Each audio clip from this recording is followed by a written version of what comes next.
Here, I wanted a bit to focus on something that I felt was a problem and nobody knows. It's a sort of hidden thing in the travel industry.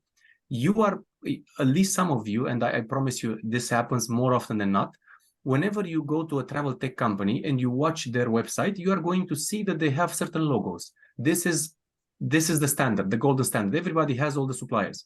Now, I'm using here an example from Expedia. And why I'm focusing on Expedia? Because Expedia was, to my knowledge, the first company in the world that curated their IT houses. And why would you do that? Why would you stop working with hundreds of IT houses? And I'll just tell you a small story.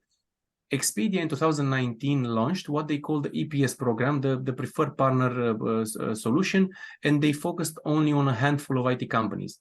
The numbers are what makes this story very sad, is that Expedia they did an internal audit and they saw that they had about 360 IT companies who had their API, but in reality, they ended up only with a handful.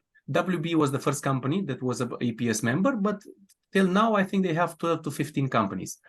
What I wanted for you to understand as a business owner, not all the IT companies are made the same. So if someone has a logo on their website, okay, the Expedia logo can only be posted on a website if a company actually works with Expedia, because right now they have been everybody else except the 12 or 15 companies that we are a part of, they were stopped from installing Expedia. Having said that, a lot of the other wholesalers don't have such a program. So if you look at hotel beds, web beds, and so on, you will see that every company under the sun has their logo on their website. Unfortunately, you need to make your due diligence as a travel owner. Again, I'll come back always to you as a travel business owner. You need to make your due diligence, because in reality, what Expedia has shared with us and what other suppliers are sharing is that you can have a difference of 20 to 80% in inventory, or 0.02 if you use WB, versus what the supplier wants to actually sell. So in reality, the Expedia API being sold to you by a certain company will not get the same hotels as our Expedia API or some other preferred partner API.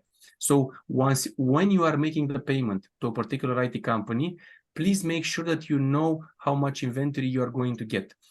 And how do you do that? You check with suppliers and you check with other customers. So only after you check, you have to go and spend your hard-earned money, because in reality, once you have paid the money to the IT house and you find out that your top supplier, let's say hotel beds, if hotel beds is your top supplier, but your IT company doesn't have a great connection with hotel beds, you can be having maybe 40% of inventory, which can destroy your entire chances of doing an online business. And that's it about this slide.